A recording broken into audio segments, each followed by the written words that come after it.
Bond villains. You can't just have some corporate businessman or a mercenary challenge our hero. We need someone who threatens him in a unique way, with perhaps grander ambitions of world domination or some other disastrous endgame. Much like with superheroes, the James Bond Rogues Gallery contains some of the most colorful characters you're going to find in cinema, and many of them are highlights in their respective entries. Some of them have stuck around in the public's mind as great archetypes of Bond villains, but are there others that deserve more attention? This may seem like a pretty cut and dry list, but I do have some items up front that I want to address. Most of the films have only one central main villain, so that makes it fairly easy for the majority of these films. People like Goldfinger, Sanchez, Scaramanga, Trebelian, and Kananga are quite clearly the main villains of their respective films. However, some of the installments have two prominent villains collaborating on the main plot, like in The Living Daylights. So instead of determining which one I should count as the main villain, I've decided to include them both. I also want to touch on a unique case for a second. Ernst Stavro Blofeld.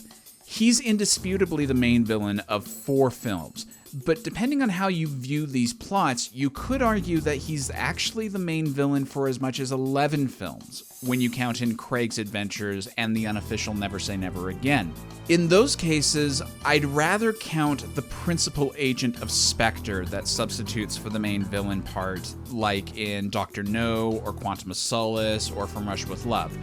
Thus, Blofeld will only be counted once, and we'll talk about all of his appearances within that entry, despite there being at least 3 distinct incarnations across all 27 films. So, let's get started.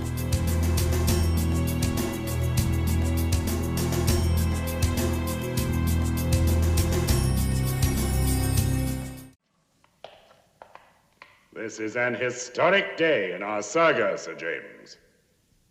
The day Smush finally eliminated the original James Bond.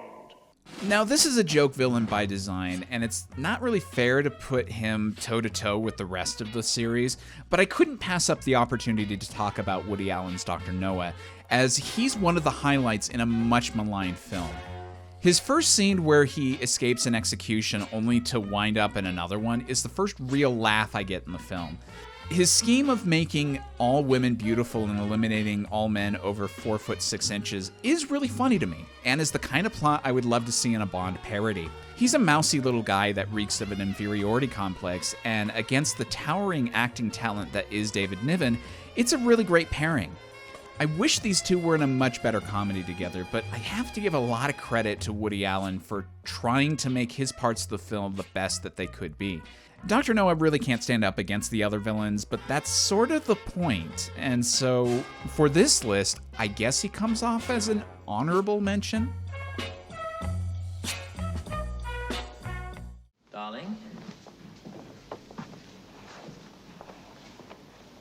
this game has one objective: power. Klaus Maria Brandauer is a really odd casting choice for a Bond villain, but I get what they were going for. A charming, normal-looking guy who's really unhinged underneath. This is a type of antagonist we've seen many times before, but it would have been a new thing to explore in this series, particularly with an older Bond. Unfortunately, Maximilian Largo doesn't work for me. Mostly because I don't really feel either a sense of true craziness or even just a general sense of menace from this guy. His relationship with Domino seems to be a very affectionate and loving one, until it's revealed he's part of the organization that killed her brother. His employees even seem to like him and enjoy working with him, which is an odd dynamic to portray if he's supposed to be a crazy villain underneath the exterior. I just struggle to really find something noteworthy about this guy.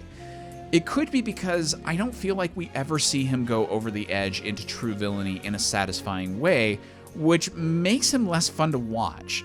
After so many great villains in the series, this chance at a different incarnation of Largo and to do something a bit different from the main series is a squandered opportunity, and thus he must go straight to the bottom of the list for me for the proper Bond villains. And a few of us are born to build it for them. So here I am, their invisible god, sneaking under their skin. The most recent addition to the Rogues Gallery, Lucifer Saffin, has been a major part of what makes No Time to Die such a controversial film. While I've seen a good few people defend him, most of the fandom I've talked to really despises this guy, and not for the good reasons that an audience should despise a villain.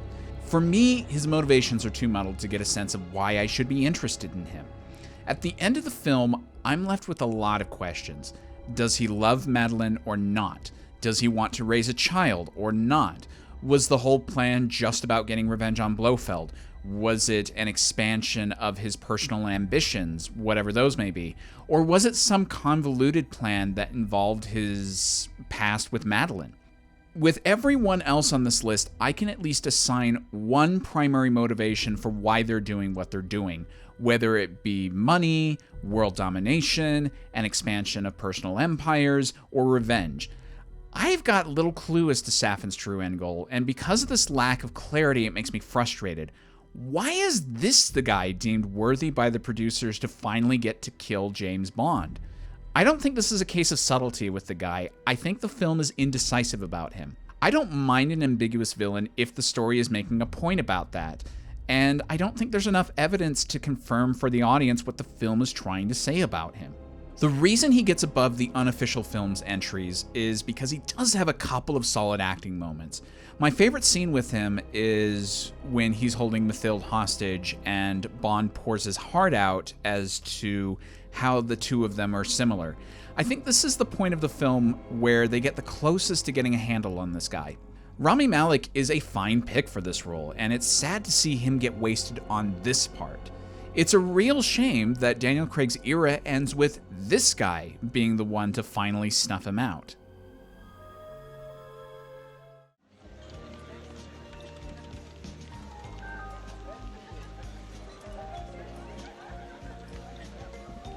The odds favor standing pat. If you play the odds. Julian Glover is a great choice for a Bond villain, and I've said it several times before, For Your Eyes Only is one of my favorite films in the series. Aristotle Christos thankfully doesn't have the motivation problems that Saffin does, but when I think of Christos amongst all of the other villains, he just doesn't compete. He doesn't have a gimmick, a characteristic, or a motivation to make him stand out amongst the pack. It's not even like Glover is turning in a masterclass performance I can enjoy here. He's just a functional character in order for the film to work. Now, admittedly, the Bond series has a few of these kinds of people, but they all at least have one thing that makes them interesting. Beyond the casting choice, Christos has nothing. There's not even really a scene I can point to that sticks with me because of Christos. I must stress, this is not an awful character that makes me roll my eyes, but he's just bland to me amongst the wide selection of candy that is the Bond villains.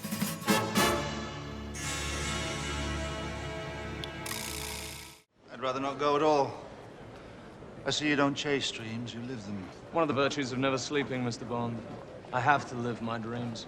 Besides, plenty of time to sleep when you're dead. As we go through this list, you will see that many villains fall into a category of antagonists known as the darker side of Bond. Gustav Graves is the most explicit example of this that comes to mind, as he basically confirms this in dialogue to Bond. I really like the idea of a Korean colonel undergoing a form of plastic surgery to disguise himself and using that opportunity to build a business front to complement his army. As Gustav Graves, he has the financial capital and position to dominate the West, and as a North Korean military leader, he can wreak havoc with his physical might. Yet this dichotomy of identities is really about all he has going for him. He comes off as smarmy rather than charming. He doesn't invoke a sense of dread with the audience and is fun to watch. He comes across as a wannabe sophisticate with some daddy issues. I'm not really sure if it's a thing of performance, writing, or a combination of different things. I'd like to think it's something other than acting choice, as I've seen Toby Stephens in a number of things after this film, and he's been a standout in several of those. I actually think Will Young-Lee's performance in the pre-credit sequence is much more fitting for a Bond villain. Graves is a retooling of Fleming's version of Sir Hugo Drax from the Moonraker novel, who was a great villain there. Gustav Graves is one of my least favorite villains in the series. Thankfully, at least, he's a poor villain in a dud of a film, so the disappointment is minimized by that fact. not sure that the Tiara project is the best use of Quantum's time. Perhaps we should shift our focus to the Canadian. This is the world's most precious resource. We need to control as much of it as we can. Bolivia must be top priority. Dominic Green is just a cog in a larger machine, and I think Mateo Amalric is doing his best to make this character work. I love his acting choices in a lot of scenes, particularly with Craig, and he gets one of the slickest deaths in the series. However, the deliberate move the producers made to get away from more colorful and prominent villains means that Green blends into the background when I think of Bond villains, a little bit like Christos. Beyond the acting choices, there's just not a lot to this character that makes him stand out to me. He doesn't really force Craig's Bond to come to terms with Vesper's death or some darker element of his character. He's not really a reflection of Bond. He's no match physically for Bond. And he tells him everything that he wants to know about Quantum when he's thrown into the backseat of a car. So he seems like a weak antagonist in a film that could have benefited from a much stronger one. You burned up $500 million? Mm-hmm. Well, it's too bad, Bond. You know, you could have been a live rich man instead of a poor dead one. I've said it before, The Living Daylights is a film that has a few things that holds it back for me from being one of the all-time great entries of the series, and the choice to have dual villains is one of those issues. Brad Whitaker is played by Joe Don Baker, who thankfully gets a much better role in the series later.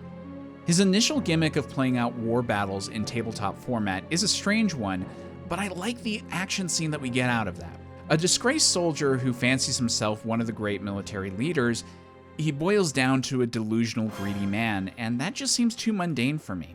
It doesn't help that all of the villain focus in this film is pulled by Georgy Koskov, and there just seems to be little left over for Whitaker. I think it could be argued that Whitaker is the grand architect of the plot, yet most of us think of Koskov as the main villain of this film before him, and I don't think that's just because he has a more prominent role in the film. Brad Whitaker just isn't as interesting as he first appears to be, and that's why he shows up at this point on the list.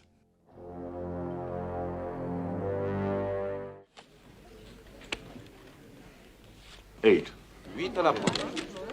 Someone has to lose. Yes, I thought I saw a specter at your shoulder. What do you mean? By this point, I'm getting a little sick of saying things like weak and uninteresting to describe characters. This incarnation of Largo thankfully has some things going for him that puts him just above that tier. I like that he seems to be in the same social class as Bond. He's well off financially, he gambles, likes to shoot guns, has beautiful women surrounding him, he enjoys good food. In another world, I could see him being a fellow intelligence operatives of Bond's. As another one of the darker side of Bond characters, I think he's a subtler version of that trope. He's quite ruthless and he does feel like an actual menace. However, he's pretty much just another Spectre agent serving as a main villain before we get to the boss. Sort of a your archenemy is in another castle idea. I don't think there's really much complexity to this guy beyond the initial character descriptions that I just mentioned. And yet I like several of his scenes, and I like the voice that they got to dub for the guy. If I were to ask you to name something unique about this guy that wasn't his eye patch or his job, I wonder if you'd have as hard a time as I did coming up with things. Emilio Largo is a stock Bond villain to me, but he manages to just make it above mediocrity. You're deluded, Mr. Bond. I'm not interested in extortion. I intend to change the face of history. By destroying the world? By creating a world. Carl Stromberg just wants to destroy the world and create it anew beneath the sea. There's no real deeper motivation than that, and unfortunately, unlike the follow-up villain that appears later on this list, he's not as fun to watch. It's everything surrounding this character that props him up against all of the other villains. His obsession with the ocean is a fairly memorable gimmick. The webbed hands oddly seem to fit with this motivation, and it creeped me out a bit when I first noticed it. He's got a memorable henchman, the way of dispatching people is a cool idea, he's got two of the best designed villain layers of the whole series, and Kurt Jürgens isn't doing anything wrong with the performance. Thankfully, the absence of a truly compelling threat doesn't detract from the wonderful experience that is The Spy Who Loved Me, which is often cited as one of the best films in the series. Unfortunately, Stromberg personally isn't doing anything to really prop up the film for me. He reminds me a bit of some of the early MCU films that have weaker villains. Guardians of the Galaxy Volume 1, for example. That's a really fun film, and that's despite a villain that doesn't have much going for him. Same case here, and so Stromberg gets to this spot on the list only with a bit of help from his friends.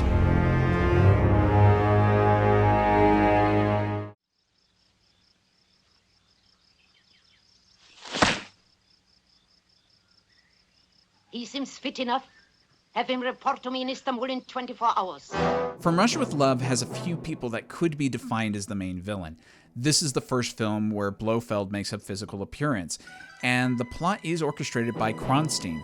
However, like Largo, Rosa Kleb is the prominent agent in carrying out the plan, and she does so even after the death of the orchestrator Kronstein. Her cold, calculating demeanor is also quite striking, and yet I love that facade peels away when she's in the presence of Blofeld. Lotte Lenya is acting her face off in fear during those scenes, and it makes her feel like a more rounded character than most. I love that she will fight to the death to salvage the plan, so she goes to the Venetian hotel herself to steal the Lecter after all else fails.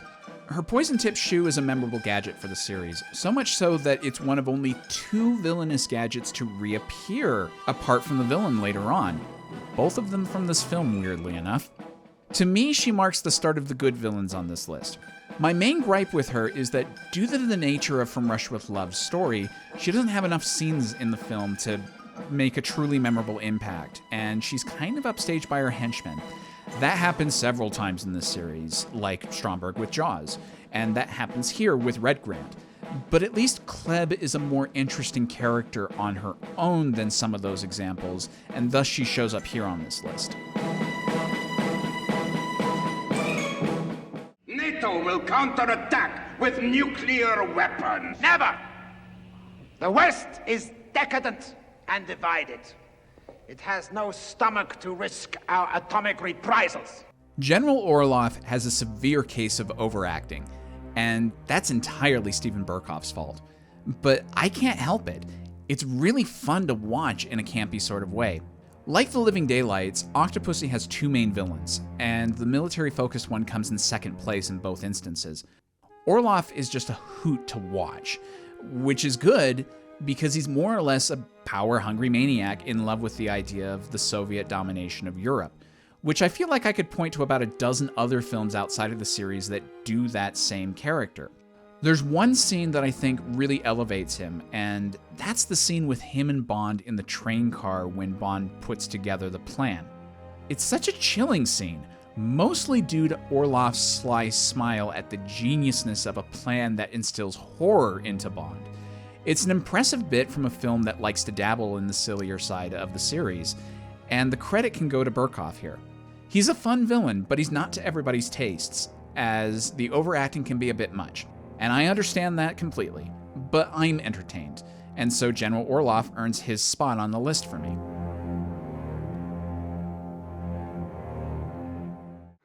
Thank you so... What's this? From here, it's a godsend. The food here is horrible. The foie gras is excellent. As Russians say, hearts and stomachs good comrades make. Georgy Koskov has a disarming charm that makes him an excellent deceiver. I love how friendly he seems to be with anybody, and it would make me feel all the more betrayed when he's revealed to be working against me.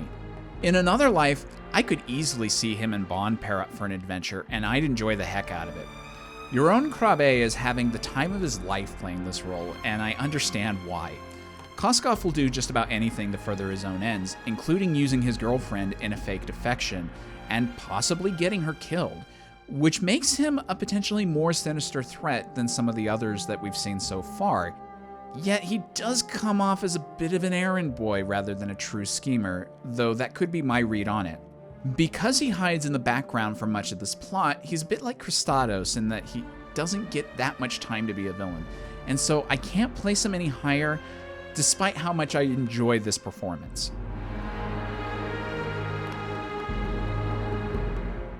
Missiles are only the first step to prove our power. Our power? With your disregard for human life, you must be working for the East. East, west, just points of the compass, each as stupid as the other. I've dinged a few villains for their lack of screen time so far, but Dr. No is the exception.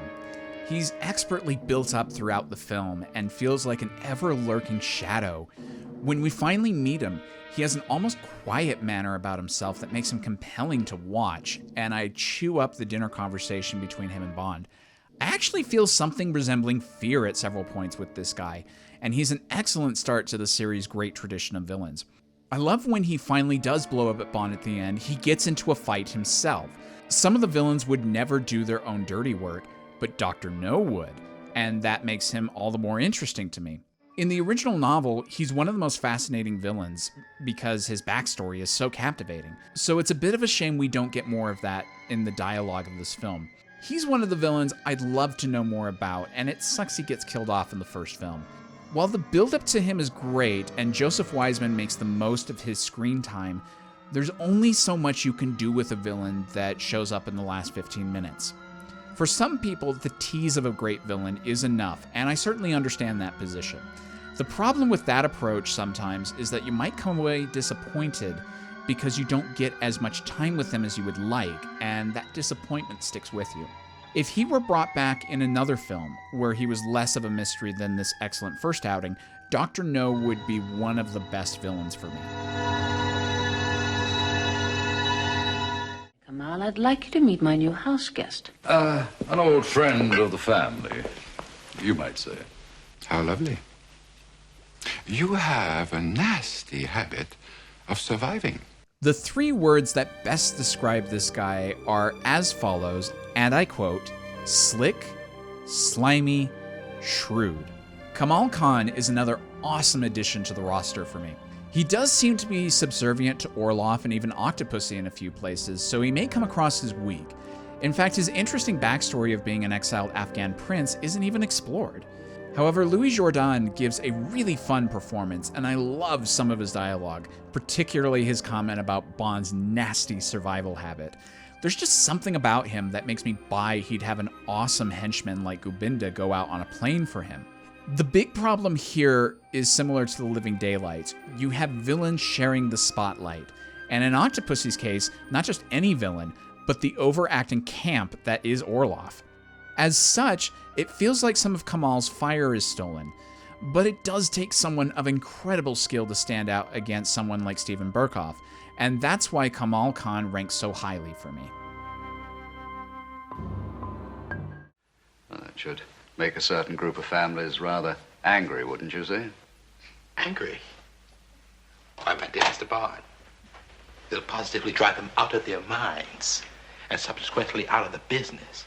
This is another case where a lot of the reason I like this guy is the actor's performance. Yaphet Kotto doesn't waste the opportunity to play a villain, and Dr. Kananga seems like an untouchable figurehead of power. He surrounds himself with a very colorful and dangerous group of people, and he has such a dark coolness about him that seems to command attention and authority. His deception as Mr. Big never really worked for me because it seems too obvious that it was the same actor.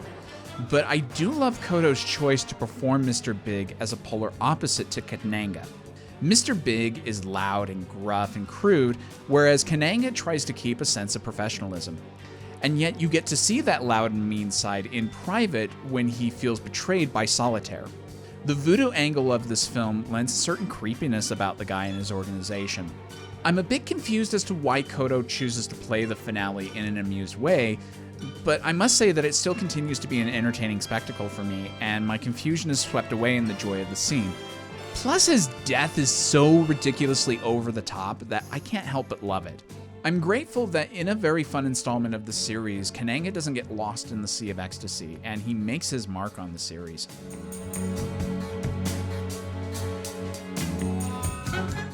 I want us on the air 24 hours a day. This is our moment.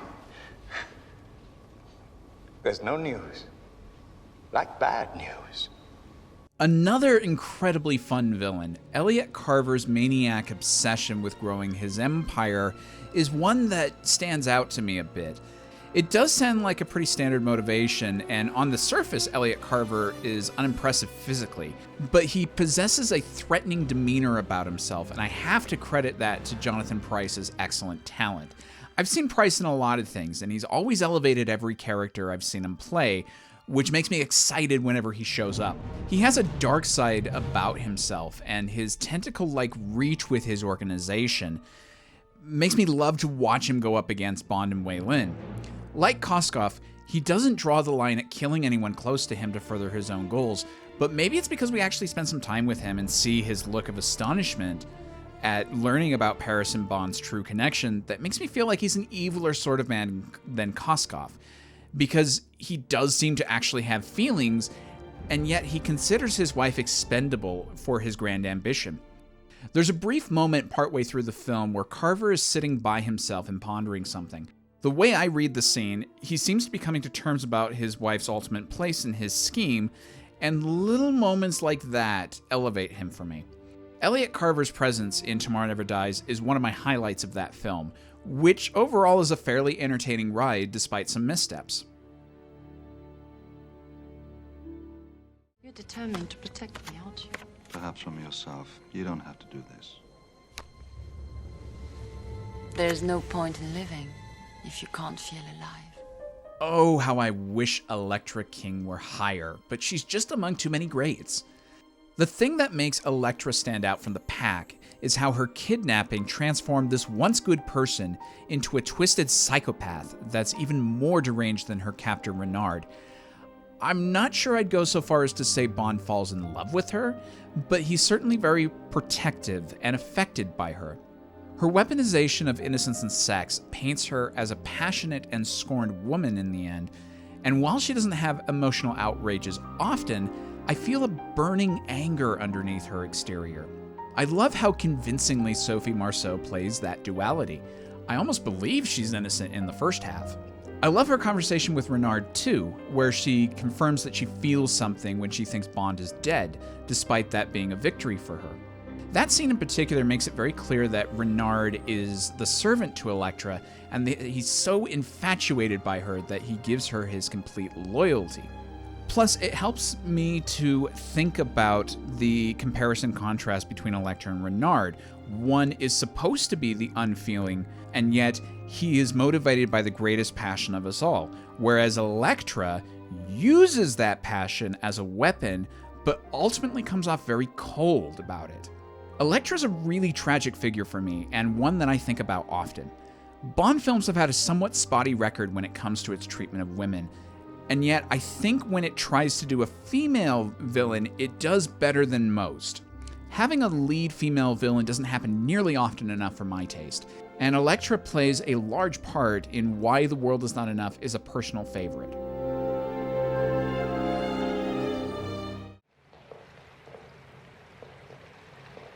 Mr. Bond, you defy all my attempts to plan an amusing death for you. I have to admit, Hugo Drax is a bit of an odd choice on paper for being this high on the list. Despite my best efforts, I'm not sure if I can exactly put my finger as to why Michael Lonsdale seems to be a better villain than most.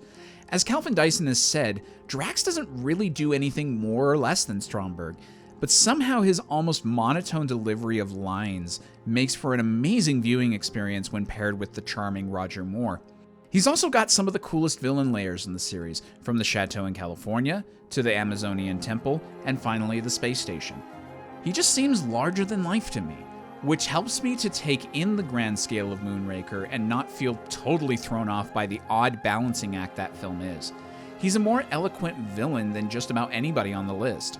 His speech in the space station almost feels like that of a great figure of deity speaking to his subjects, and his dialogue is peppered with great moments throughout.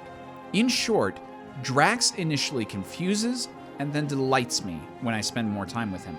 And considering that he's a saving grace in one of the more widely derided films of the series, that's an impressive feat. You take them and release them into the trees. But now they don't eat coconut anymore. Now they only eat rat.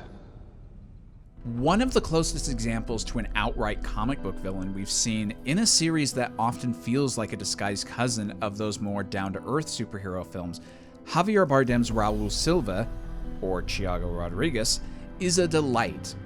His entrance into the film is by far the best of the franchise, and I love how his plan is a very personal one. I don't think he really cares about toppling governments or expanding Spectre, really. This is about vengeance on M, and it's a very particular kind of vengeance. It's not just about killing her, it's about making her fall and lose the things that were most precious to her, which involves Bond as the son that she may have never had.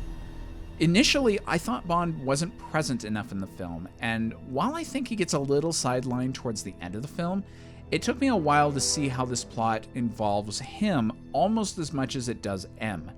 His almost sadistic joy is unsettling, particularly during the shooting contest, and he feels so unhinged that I genuinely never know what he's about to do next, which is the same kind of fun I get in watching truly diabolical villains like Heath Ledger's Joker, which Silva gets compared a lot to. Silva makes for another glorious turn in the Rogues Gallery, and I hope we get to see a great villain like him soon. James Bond, allow me to introduce myself. I am Ernst Stavro Blofeld. Definitely the villain that has the most impact on Bond's personal life in either timeline, Ernst Stavro Blofeld is the closest thing I think Bond has to an archenemy. As Christoph Waltz put it, Blofeld is the author of Bond's pain, and yet the reasons for this in both timelines couldn't be more dissimilar. In the original run, it was because Bond was a nuisance to him and his organization, and it didn't turn personal until much later, which unfortunately we never got to see pay off in a truly satisfying way. The Daniel Craig incarnation of the character has a rather trite motivation, and it doesn't come off as menacing or grandiose. The way it plays now, it seems like Blofeld has daddy issues and sibling rivalry, which isn't interesting. I mean, I could walk into a bar down the street on a Friday night and meet 5 perfectly fine functioning people that have similar problems that don't create a worldwide organization bent on destruction. However, this placement is a result of the combination of all of the villain's appearances, and while he theoretically should be at the top of the list, the Craig version of the character knocks him down a bit. In the Connery films, except for Diamonds, he's a shadowy figure that inspires fear in all around him, and I love seeing Bond work his way up to meeting him in You Only Live Twice. In Majesties, it's definitely a different take on the character, but I love watching him be more of a physical presence, and seeing how it's starting to become personal between him and Bond. In Diamonds, it's a regression of the character, and that's disappointing, especially coming off of Majesties. It's only really the campy fun of Charles Gray's performance that saves this take for me. When we get to Waltz, he's a dull take on a great character, and coupled with the motivation concerns, I've never really come to embrace this version, though his single scene in No Time to Die is a bit closer to what I would have wanted. And there's almost no point in discussing his appearance in Never Say Never Again, as he was such a wasted presence in that film that they probably shouldn't even have bothered putting his character on screen. For such a long-lasting character, it's not surprising that there's variance in quality. The Savalas incarnation is my favorite of them all, though I like the unseen versions and the Pleasance performance.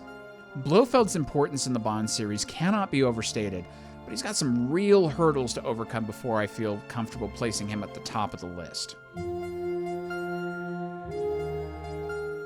I propose to end the domination of Silicon Valley and leave us in control of that market. A fan favorite amongst the roster, Christopher Walken just seems tailor-made to play a Bond villain, and Max Zorin is hands down the best thing in A View to a Kill.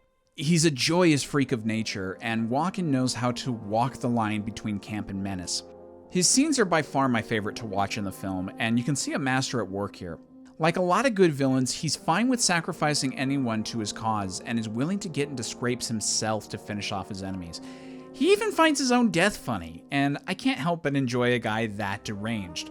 He represents an energy that is sorely lacking throughout the film, and I desperately wish he was in one of the better films in the series so that there wouldn't be such a disconnect for me. Like, Why is this glorious character stuck in this film instead of a film like Spy Who Loved Me or For Your Eyes Only that have mediocre villains? I've even met some people who would put A View to a Kill to the top of their favorite Bonds list, and almost always Zorin is the first reason I hear as to why. I don't dispute that, but no performance, no matter how great, could make me totally overlook the many problems I have with a particular film. Coupled with Mayday, A View to a Kill boasts one of the best pairs of antagonists in the series, and Zorin actually serves to confirm my claim that no Bond film is without merit.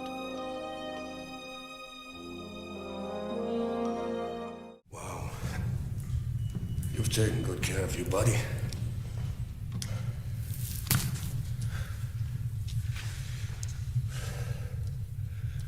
Such a waste.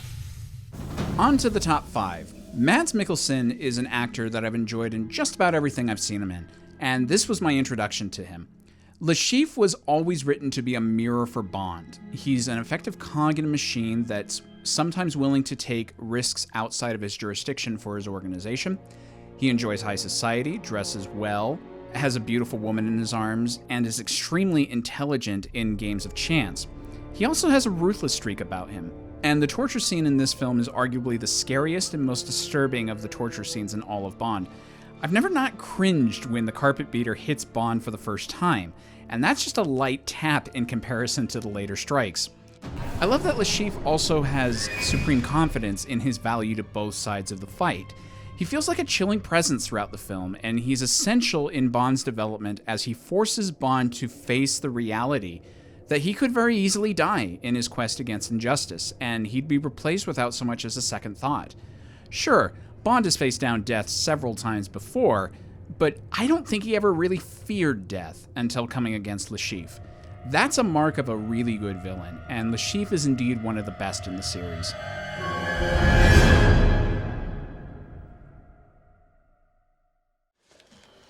You're late, 007. I had to stop in the bathroom. Ready to save the world again? After you, 006. A former 00 agent going against 007? What a stroke of genius. Better yet, Alec Trebelian is played by Sean Bean, an actor that very easily could have played Bond himself. This concept is so good that it played a large part in the advertising of this film. I've talked about this before in my Bond actors ranking video, but the relationship between Alec and James is one of the highlights of GoldenEye, and this is a film with many highlights. Alec is also surrounded by the best ensemble of villains in any of the films, with Famke Janssen's Xenia Onatopp, Gottfried John's General Oromov, and Alan Cummings' Boris Grishenko. Unfortunately, that's the downside of this villain as well.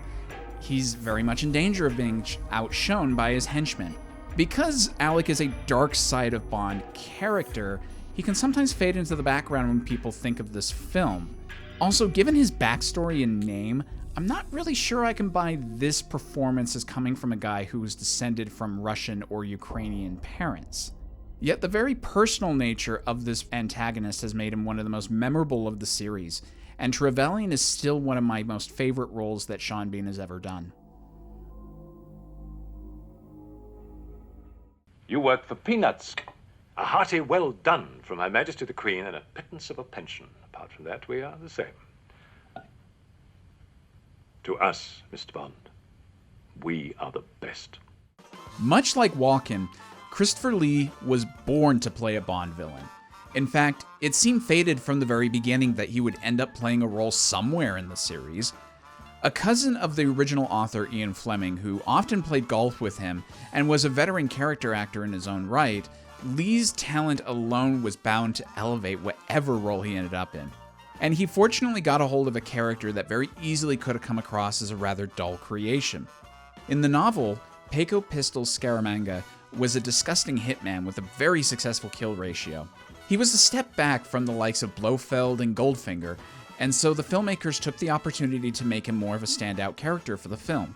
There's just something about the subtle sophistication of Lee's performance that elevates Francisco Scaramanga above so many others. He's hands down the best thing in The Man with the Golden Gun, and I don't think I've met anyone from the fan base who thought differently. His scene with Bond at the dinner table is an acting highlight of Roger Moore's entire tenure. Lee plays it with the right amount of seriousness, audacity, and arrogance that I'm instantly invested in the duel that follows. His big plan with the Solex agitator struck me as odd, given his line that science was never really his strong suit, but I usually dismiss it because I figure that the producers were worried that a personal duel against Bond wasn't high enough stakes for the audience, especially with a series that frequently deals with world-ending plots. I don't often sit down to watch Man with a Golden Gun anymore unless I'm doing a series marathon, but when I do, I'm pumped to rewatch a brilliant performance from a brilliant actor.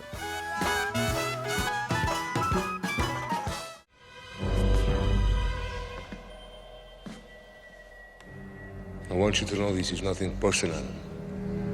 It's purely business. If you can't tell by now, I have a thing for the darker side of Bond antagonists. Robert Davi's Franz Sanchez is the best example of this kind of character for me because he's a law unto himself, much like Bond is throughout the film. He's incredibly successful, very charming in a dangerous stranger kind of way, and is ruthless when he needs to be. License to Kill has always been a personal favorite of mine, and as has been the case with several films so far, I think part of that has to do with the antagonist. Sanchez values loyalty above all else, and when Bond exploits this virtue to become paranoia, Sanchez unwittingly performs some of Bond's own dirty work by taking out his own guys. As I've said before, this plot was inspired by Akira Kurosawa's Yojimbo, which was later remade into Sergio Leone's A Fistful of Dollars. I love the idea of the hero infiltrating the villain's very private thought process and exploiting it in a sort of master manipulation kind of way without making the villain look like an idiot. Sanchez's grand plan of expanding his drug empire may seem a little mundane, but I can't really imagine another plan that wouldn't feel out of place. It's actually the Stinger missiles complication that bugs me. I like that Sanchez would have some leverage against foreign governments to get them to back off of his empire, but it seems incredibly convenient that he's only getting them now. I do love how the missiles get used in the tanker chase climax, so maybe it's not a huge deal and I should lay off of it. Dave was very much like Dalton in that they love to do research to enhance their characters, and that effort is much appreciated. License to Kill has some really solid characters that are some of my favorites in the series, and Sanchez is definitely part of that group. I think we have yet to top Sanchez as a villain since this film came out, and he's a very solid contender for my second favorite villain of the series. The purpose of our two previous encounters is now very clear to me. I do not intend to be distracted by another. Good night, Mr. Bond. Do you expect me to talk? No, Mr. Bond, I expect you to die. Well, of course it was going to be Auric Goldfinger for the top position. How could it be anyone else? Practically every villain that has come after has been compared with Goldfinger. He's got some really strong points going for him. He has by far the most ingenious plan of the series. The laser scene is one of the most memorable torture sequences in all of Bond, and it's only by a Hail Mary pass from Bond that he manages to survive that scenario. His way of smuggling gold across country lines is another inspired coup. He's got two of the best henchmen in the business, and he's one of the few Bond villains where I could make an argument that Bond never actually bested him on his own. He gets desperate and goes after Bond, and it's his own carelessness that gets him killed. If he hadn't resorted to using a gun to kill Bond in a plane, he might have survived the events of the film. Regardless, Goldfinger remains a standout for villains in cinema to this day. I too also have to give a shout out to Michael Collins' dubbing of the character, which is married so well to Gert Frobe's performance. As a sound designer that has worked on film, I very easily understand how this was a nightmare situation for the post-production team. You've got to make an English actor's dub match an on-screen actor who does not speak English fluently. Dubbing in the 1960s is often very noticeable, and that's because it's a patch job a lot of the time. It's the best out of a lot of bad options. And so to get one that's even passable is quite a feat, let alone a seamless one like this. Guy Hamilton, Gert Frobe, Michael Collins, Norman Winstall, and his entire sound crew all deserve high praise for allowing us to not have the dubbing distract from a great character with a great performance.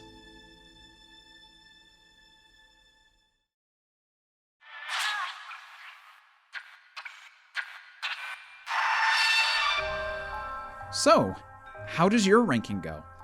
Which villain was your favorite? Which one had the best plan, was the most memorable, or had the best henchmen? Is there a film that you like a lot because of the villain? Or is there a film that succeeds despite the villain? I'm very curious about this one, as while I think there is a consensus on Goldfinger, Scaramanga, Zorin, and Silva being some of the best in the series, I don't hear a lot of talk about most of the others outside of the die-hard fanbase. Whenever a new film is announced, the villain role is one of the things I look most forward to hearing about.